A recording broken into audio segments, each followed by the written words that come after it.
Hello all, welcome to this session. In this session, I am going to answer one of the Java interview questions. That is, explain about typecasting in Java. Let me answer this question with practical demonstration. So what exactly is typecasting in Java? Typecasting is the process of converting one type of data into another data type. Okay, typecasting in simple words is nothing but converting one type of data into another type of data. Okay. For example, you have integer data. You want to convert into, uh, you know, decimal type of data. Numerical non-decimal data you want to convert into decimal data, or you want to convert a, you know, character into integer, integer into character. Okay. Integer into decimal, decimal into integer. All these conversions happening between different type of datas.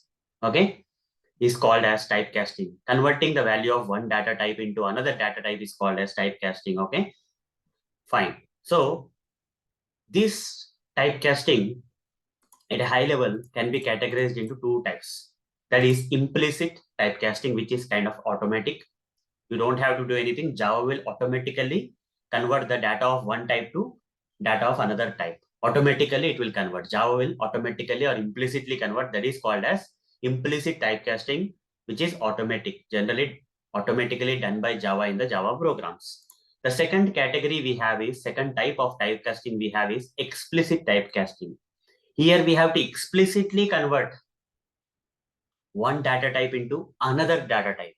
We have to explicitly convert okay, one data type into another data type. It will not happen automatically. It's a manual process where we have to explicitly mention, okay, in some situations, Java program or Java software will not automatically convert one data type into the respective data type. So instead, we have to explicitly write some extra code manual way so that the required type of data type conversion will achieve from the given data type of data. Okay. So which is an opposite of implicit, which is manual. You have to explicitly convert here in this explicit typecasting. We have to explicitly convert one type of data to another type of data. Whereas in implicit typecasting, data will be automatically converted to the required type by the Java program itself. So let me explain these things with some examples and practical demonstration I'm going to show you guys. Okay. So here already we have an example here for implicit. For explicit also we have an example. Okay. I'm going to show you what exactly is implicit and explicit practically. I'll go to this particular project, expand this project, guys. I'll expand this project first. So in this project, here I'll create a new package. I'll just name this package as typecasting. Okay. So here, what are the different things we have? Let me go through them. Yeah. I'll just write typecasting here. Typecasting pack. Under this package, I'm going to create a new class. Okay. I'll just name this class as demo. With main method, I'm going to create. Now inside the main method, I'm going to write the code to show you how the implicit typecasting occurs in Java. Okay. For example, I'm going to declare a variable with a long data type, a variable A with long data type, to which I'm assigning an integer literal. This 9 is an integer literal, which is assigned to the variable of the long data type. Here, is there any conversion needed? Because this side I'm giving the integer literal, but this side I'm assigning that to the variable which is declared with long data type. This is long. This also need to be long, right? But Java is accepting how? Because Java is internally or implicitly converting this integer literal type to the long literal type, long data type automatically. This is called as implicit typecasting. So the size of the integer literal is 4 bytes, that is 32 bits, whereas long data type, okay, long data type is 64 bits, that is 8 bytes or 64 bits, which is double the size of integer.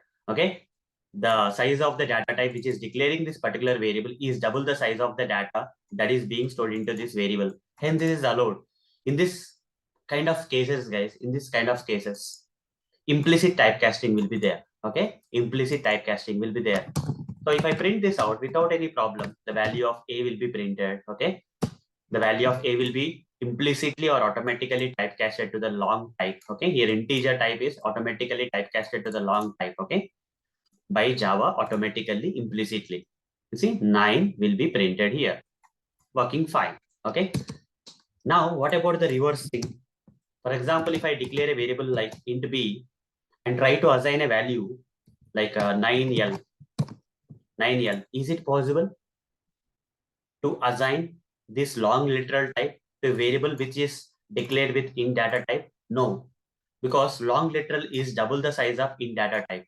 Long literal is 64 bits, that is 8 bytes, 64 bits, whereas integer variable can store only up to 4 bytes, that is 32 bits. You cannot put a bigger box into a small box. Small box can be put into a big box. Okay, as part of implicit typecasting, small box can be put inside a long big box, whereas big box cannot be put into a small box. Okay, now anyhow you are getting a compiler error here. Okay, anyhow you are getting, what is the use of printing it out? But there is a way still to store this long literal into the variable which is declared within data type by doing explicit typecasting, which is done manually, guys. Automatically Java will not do. Extra lines of code I have to write here. Before this long literal, which cannot be stored into the variable of in data type. Okay, what I will do here is inside circular brackets, I'll put int. Now this long literal will be converted to the integer literal before assigning to the variable b of in data type. Here, explicit typecasting happens in this particular code. Here, implicit typecasting, here explicit typecasting. Now run the code and you see 9 will be printed in the output without any problems. You see 9 got printed in the output. So hope guys, with practical demonstration and examples, I explained what is implicit typecasting and explicit typecasting. Okay. Now the typecasting is generally applied to the primitive data types. Okay. And can also be applied to the object references in Java also. Okay. You can apply this typecasting concept not only for the primitive data types like this, okay, by putting circular brackets and all. Not only this typecasting concept can be applied to the variables and values of the different primitive data types, but also can be applied to the objects, classes and objects kind of stuff in Java. But the terminology is different, guys. In case of primitive data type, we call it as implicit typecasting and explicit typecasting, which is automatic in case of implicit and manual in case of the explicit. Explicitly, you are converting, right? Java is not converting here, Java is converting here. But coming to the typecasting related to the objects and all, objects and classes and all, the terminology and naming is different. We call it as upcasting and downcasting. Okay. In case of primitive data types, we are going to call that as implicit typecasting and explicit typecasting. But in case of objects, it is called as upcasting and downcasting. Upcasting, some people will also call it as widening. So if someone asks you in the, interviews, what is widening? Should not get confused. You have to say that under typecasting, widening comes under upcasting. Okay, that means assigning the object of a child class to the variable of its parent class. That is upcasting. In upcasting, what you are going to do, guys? In upcasting, widening, it's automatic, guys. Again, similar to implicit typecasting, upcasting or widening is automatic way of stuff. It's implicit. It's automatic. When you create an object for the child class and assign to the variable of the parent class, that's okay. We can do that. Okay. So upcasting we say, and in case of downcasting, we can say that as narrowing or explicit. Okay, narrowing or explicit. Okay, in case of downcasting, guys, in objects and all, what will happen in case of downcasting is when you assign the downcasted value object, okay, when you assign an upcasted object to the variable of the child class, okay, if you assign the upcasted object, I'm not saying the object of the parent class assigned to the child class, I'm not saying, already upcasted, the object of the child class which has been upcasted to the parent class object, that is object of the child class is assigned to the variable of the parent class, right? Such kind of object which is upcasted already, that can be downcasted back. Okay, don't downcast when upcasting is not there. Downcasting will not be possible without upcasting. Okay, downcasting of the object will not be possible without upcasting. You will get some errors in the runtime. Okay, you will get some errors in the runtime Compiler will not give you any errors, but when you run the code, you will get the errors. Upcasted object can be downcasted. Okay. That means the object that is upcasted to the parent class variable can again be downcasted to the child class object. Okay. Child class variable, you can downcast it. Okay. I'm going to show you upcasting and downcasting with examples, guys. It's going to be very easy. Nothing much. With practical demonstration, you'll understand more. Here I'm going to create a class, guys. Okay. I'll just name this class as animal class. Okay. Animal.